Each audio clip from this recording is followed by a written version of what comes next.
বাসর ঘরে নবু সেজে বসে আছি। আমার স্বামী ঘুমটা সরাতে আমাকে রেখে অবাক হয়ে গেল। তার চেয়ে বেশি অবাক আমি হয়েছি। আমি কাকে দেখছি? রাগে ঘৃণায় চোখ দুটো বিস্ফারিত হয়ে গেল। বিনা মেঘে যেন বজ্রপাত হলো। চোখ দুটো দিয়ে অশ্রু গড়িয়ে পড়ছে। আমাকে ওই অবস্থায় দেখে আমার স্বামী যা করল তাতে আমি আরও অবাক হয়ে গেলাম। আমার নাম প্রিয়া সাহা। ফ্যামিলিতে মা, বাবা, বড় ভাই এবং ছোট বোন। বাবা এখন অবসরপ্রাপ্ত, কিছুই করেন না। পারিবারিক ব্যবসা বড় ভাইয়া দেখাশোনা করে। ছোট বোন এবার ক্লাস 4-এ। আমি এবছর এসএসসি পরীক্ষা দিয়েছি। পড়াশোনায় খুব ভালো, দেখতেও খুব সুন্দরী। আমার সৌন্দর্যের জন্য স্কুলের অনেক মেয়ে হিংসে করত। আমার বান্ধবী শ্রাবণীর বড় বোনের বিয়ে। আমার বেস্ট ফ্রেন্ড সে, তাই 1 সপ্তাহ আগে আমাকে নিয়ে যাবে বলে পণ ধরেছে। অনেক কষ্টে বাবা মাকে এবং বড় ভাইকে রাজি করিয়ে আমাকে নিয়ে আসে। এখানে আসার পর সবাই আমাকে নিয়ে ব্যস্ত। আমার বান্ধবী শ্রাবণীর মা অর্পিতা খালা আমাকে নিজের মেয়ের মতো আদর করেন। কখন এটা দিচ্ছেন খেতে, কখন ওটা দিচ্ছেন খেতে। দেখতে দেখতে বিয়ের দিন চলে এলো। বিয়ের সব আয়োজন সৌরভ কনভেনশন সেন্টারে হচ্ছে। বাড়িতে এত ঝামেলা কে করবে? আমরা সবাই পীতাম্বরী অনুষ্ঠানের দিন থেকে কনভেনশন সেন্টারে চলে যাই। পীতাম্বরী শেষ হওয়ার পর আজ বিয়ে।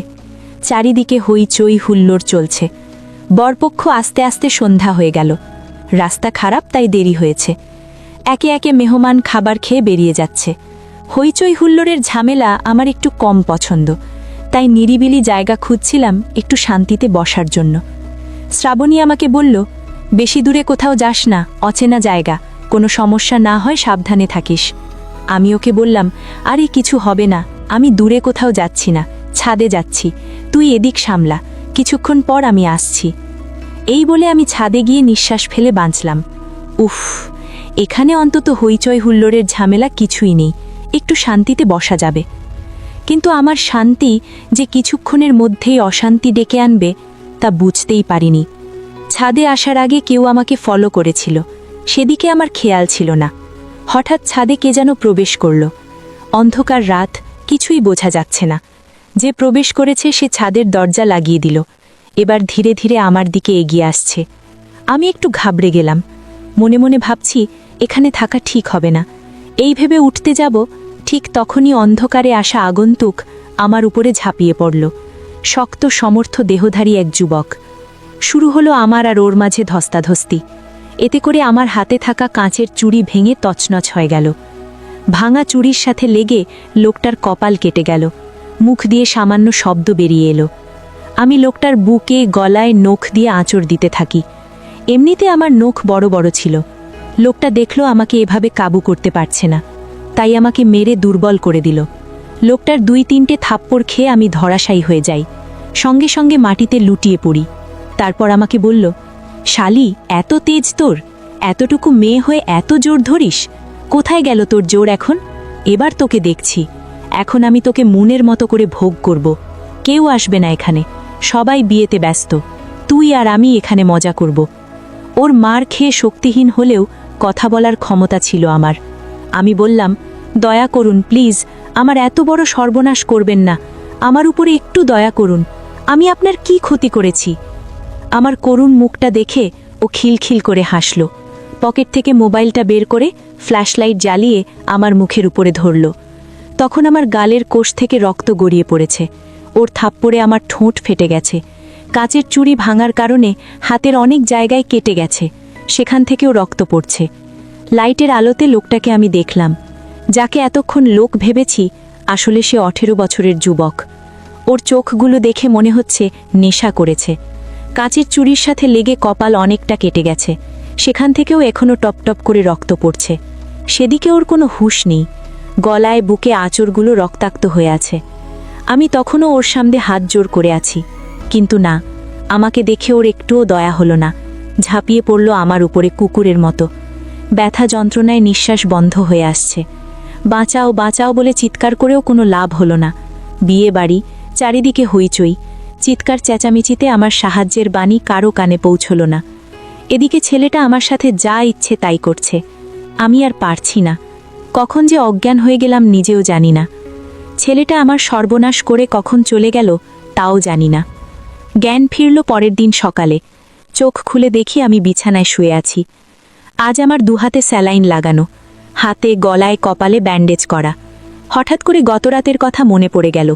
চিৎকার করে কেঁদে উঠলাম, হাত থেকে স্যালাইনগুলো ছিঁড়ে ফেলে দিলাম। পাগলের মতো করছি। ডাক্তার তখনও যায়নি। আমার এই অবস্থা দেখে সঙ্গে সঙ্গে ঘুমের ইঞ্জেকশন লাগিয়ে দিল। তাতে করে কয়েক মিনিটের মধ্যে আমি ঘুমিয়ে পড়ি। তারপর আমার হাতে আবার স্যালাইন লাগানো হলো। সবাই দুশ্চিন্তায় ভুগছে। বাড়িতে খবর দেওয়া হয়েছে, মা বাবা, বড় ভাই, ছোট বোন আসছে। তাদেরকে কি জবাব দেওয়া হবে এই ভেবে সবাই ভয়ে কাঁপছে। ডাক্তার আনিস বললেন, একে কয়েকদিন এভাবে ঘুম পাড়িয়ে রাখতে হবে, তা না হলে যে কোনো সময় বড় ধরনের অঘটন ঘটে যাবে। হয়তো রোগী নিজে নিজে আত্মহত্যা করবে, তা না হলে পাগল হয়ে যাওয়ার সম্ভাবনা আছে। ওর সাথে সবাই ভালো ব্যবহার করবেন, সব সময় ওর পাশে পাশে থাকবেন। কেউ বুঝতে পারল না কে আমার সাথে এমন করল, তবে আমি ওই মুখ কোনো দিনও ভুলতে পারবো না। আমি সুস্থ হতে প্রায় মাসখানেক লেগে গেল। শরীরের দিক থেকে সুস্থ হলেও মানসিকভাবে খুব ভেঙে পড়েছি। ভেবেছিলাম এসএসসির পর কলেজে ভর্তি হব, কিন্তু সেটা আর হলো না। সারাদিন ঘরের ভিতরে থেকে অতীত ভুলতে পারছি না। আমার মা মিতালি দেবী বাবাকে বললেন, প্রিয়াকে এভাবে দেখতে পারছি না আমি। আমার মেয়েটা কেমন হয়ে গেছে। আমি চাই ওর খালার বাড়িতে পাঠিয়ে দিতে। ওখানে পাহাড়ি এলাকা, ওর খালাতো বোনেরা আছে, সেখানে গেলে হয়তো সুস্থ হয়ে যাবে। সবাই এটা ভেবে খালাম্মার বাড়িতে পাঠিয়ে দিল। সেখানে গিয়েও আমি মনমরা হয়ে থাকি। দেখতে দেখতে 3 বছর কেটে গেল। আমার বয়স এখন 20। আগের থেকে নিজেকে একটু স্বাভাবিক করতে পেরেছি। এখানে আসার পর প্রায় সময় পাহাড়ে ঘুরতে যেতাম। একদিন একটা বয়স্ক লোক আমাদেরকে দেখে জিজ্ঞেস করল, তোমাদের বাড়ি কোথায়? আমার খালাতো বোন তিথি বলল, ওই তো বাজার পেরিয়ে আমাদের বাড়ির রূপসী গ্রাম। লোকটা বলল, তুমি কার মেয়ে? তিথি বলল, আমি জাহিদ শিকদারের মেয়ে। তারপর আমাকে দেখিয়ে জিজ্ঞেস করল, এ তোমার কে হয়? তিথি বলল, আমার মামাতো বোন, শান্তিপুর থেকে এসেছে। লোকটা এবার আমাকে উদ্দেশ্য করে বলল, তোমার নাম কি মা? আমি বললাম, প্রিয়া সাহা। লোকটা বলল, বাড়িতে কে কে আছে মা? আমি বললাম, জি, বাবা অরুণ সাহা, মা মিতালি দেবী, বড় ভাই সুমন সাহা, এক ছোট বোন ইপসিতা সাহা। লোকটা বলল, বেশ, তোমার বড় ভাই কি করে? আমি বললাম, আমাদের পারিবারিক ব্যবসা দেখাশোনা করে। লোকটা বলল, ভালো ভালো। তারপর আমার খালাতো বোনকে বলল, তোর বাবাকে বলিস আনোয়ার চাচা বিকেলে আসবে। এই বলে লোকটা চলে গেল। আমরা বাড়ি ফিরে তিথি তার বাবাকে বলল, আনোয়ার চাচা বিকেলে আপনার সাথে দেখা করতে আসবে। সেই অনুযায়ী চাচা বাড়ি থেকে বের হলেন না, আনোয়ার চাচার জন্য অপেক্ষা করতে লাগলেন। বিকেল 4টের দিকে তিনি এলেন। ভালো মন্দ জিজ্ঞেস করে বললেন, তোদের শালীর মেয়েটাকে আমার খুব পছন্দ হয়েছে। আমার বড় ছেলে রাকিব হাসানের জন্য বলছি আর কি। তুমি তো আমার ছেলেকে চেনো, ঢাকায় চাকরি করে। চাচা বললেন, হ্যাঁ চিনি, তবে আমার শালীর সাথে কথা বলে দেখতে হবে এত দূরে মেয়ের বিয়ে দেবে কিনা, তারপর আপনাকে জানাচ্ছি। সেদিনের মতো আরও কিছুক্ষণ গল্পসল্প করে তিনি চলে গেলেন। চাচা বাড়িতে ফোন করে বাবাকে আমার বিয়ের কথা বললেন। বাবা বললেন, তুমি তো সবই জানো, মেয়ের সাথে এত বড় একটা ঘটনা ঘটে গেল, কেউ জানার পর কি মেয়েকে বিয়ে করবে? আনোয়ার চাচা বললেন, এসব কথা গোপন থাকুক, জানানোর প্রয়োজন নেই। ছেলে ভালো, এমন ছেলে হাজারে পাওয়া যায় না। তাই বলি আপনি রাজি হয়ে যান। আমাকে জিজ্ঞেস করার প্রয়োজন বোধ মনে করল না আমার কি ইচ্ছে, আমি কি চাই।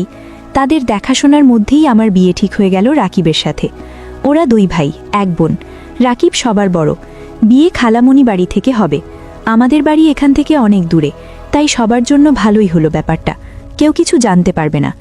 আমি ভাবলাম জীবন তো এভাবে থেমে থাকবে না, সামনের দিকে এগোতে হলে একজন জীবন সঙ্গী চাই।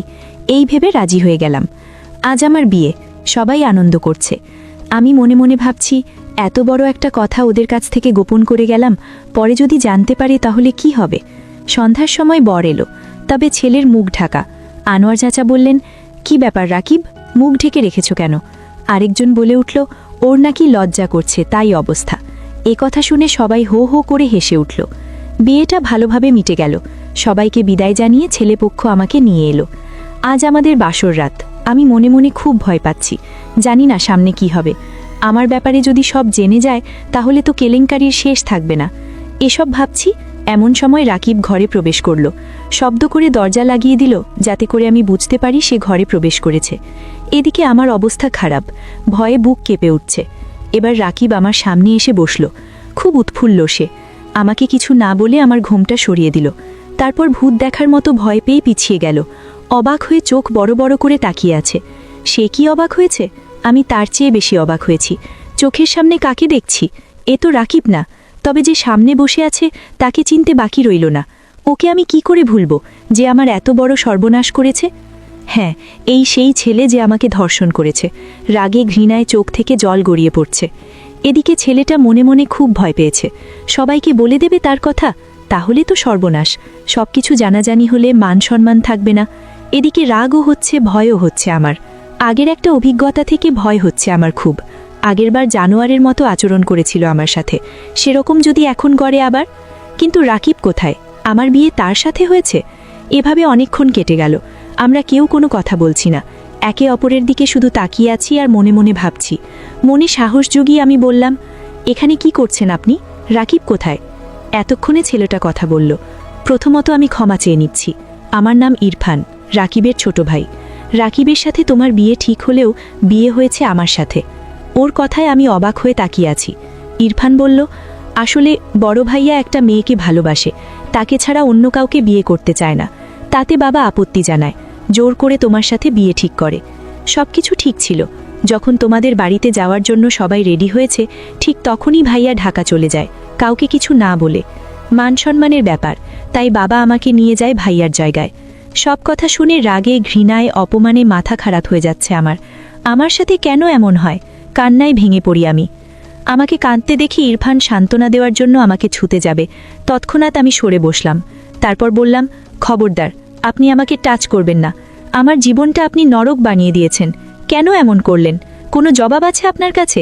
পারবেন আমার স্বাভাবিক জীবনটা ফিরিয়ে দিতে? সবাই আমাকে আঙুল দেখিয়ে বলে, ওই দেখো ধর্ষিতা যাচ্ছে। সবার চোখে আমি ঘৃণা, অপবিত্র পাত্রী হয়েছি শুধু আপনার জন্য। সব ভুলে গিয়ে বিয়ে করে নতুন জীবন শুরু করতে চেয়েছি, সেখানেও আপনি এসে হাজির। কি ভেবেছেন আমাকে বিয়ে করলে সব ঠিক হয়ে যাবে? আমি আপনাকে স্বামী হিসেবে মানি না, বেরিয়ে যান রুম থেকে।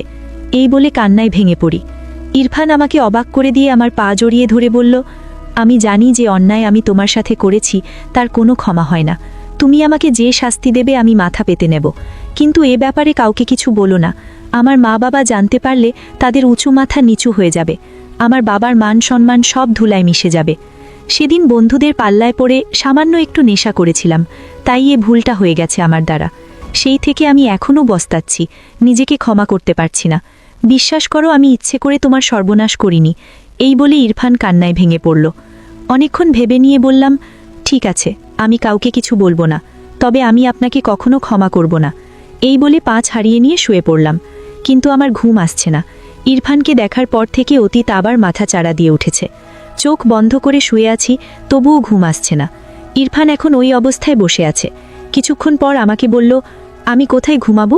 দেখো কাণ্ড, নিজের বাড়ি, যেখানে মন চায় সেখানে ঘুমাতে পারে। আমাকে জিজ্ঞেস করার কি প্রয়োজন?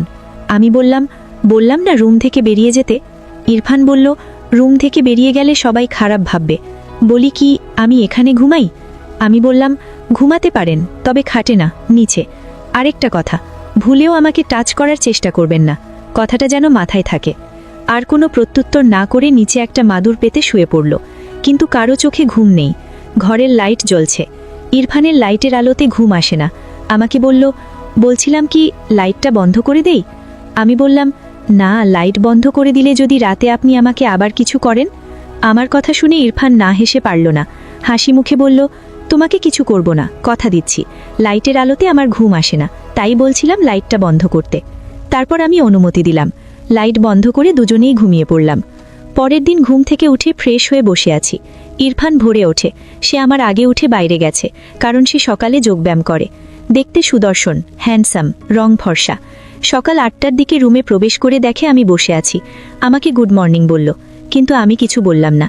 তারপর সে ফ্রেশ হয়ে রেডি হয়ে আমাকে বলল, নাস্তা খেতে নিচে চলো। আমি বললাম, আমার ইচ্ছে করছে না।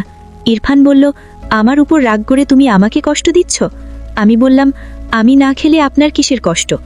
ইরফান আমার সামনে এসে মুখের সামনে মুখ রেখে বলল, স্ত্রী যদি না খায় তাহলে স্বামী কি করে খাবে? চলো, আমার জন্য হলেও খাবে। তুমি না খেলে আমিও খাবো না।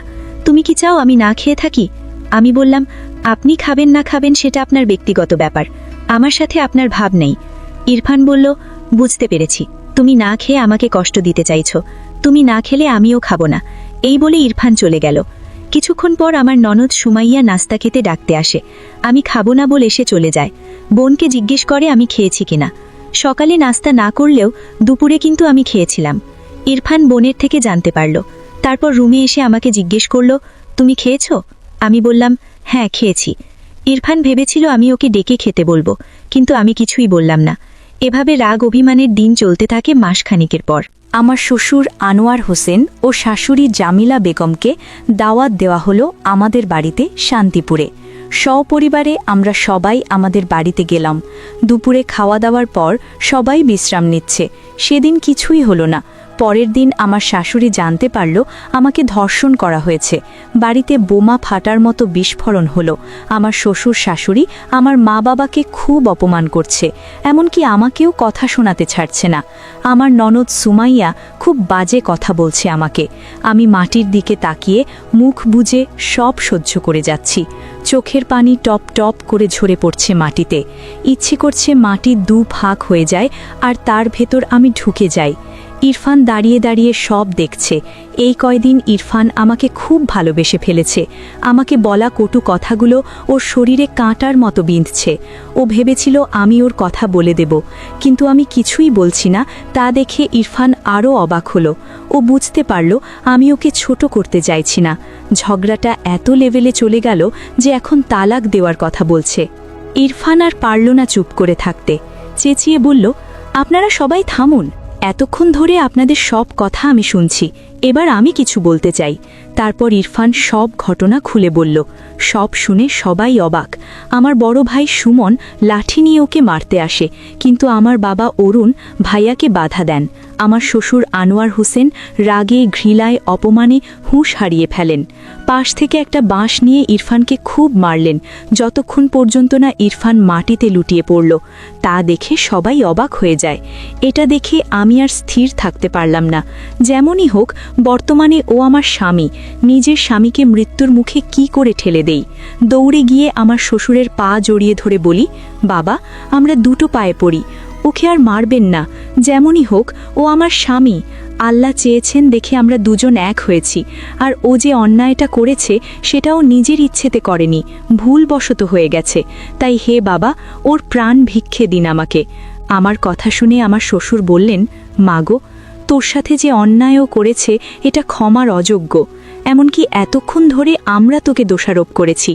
যে দোষ আমার ছেলে করেছে তার মরে যাওয়া উচিত, বেঁচে থাকার কোনো অধিকার নেই। ইরফানের দিকে তাকিয়ে দেখলাম ওর মাথা ফেটে রক্ত পড়ছে। আমি বললাম, বাবা, আমি আপনার ছেলেকে নয়, আমার স্বামীকে বাঁচাতে চাইছি। দয়া করুন বাবা, ওকে আর মারবেন না। আমার শ্বশুর আমার কথা মতো বাঁশটা ফেলে দিলেন। আমি আমার ভাই সুমনকে বললাম, তাড়াতাড়ি গাড়ি বের কর। তার কিছুক্ষণ পর ইরফানকে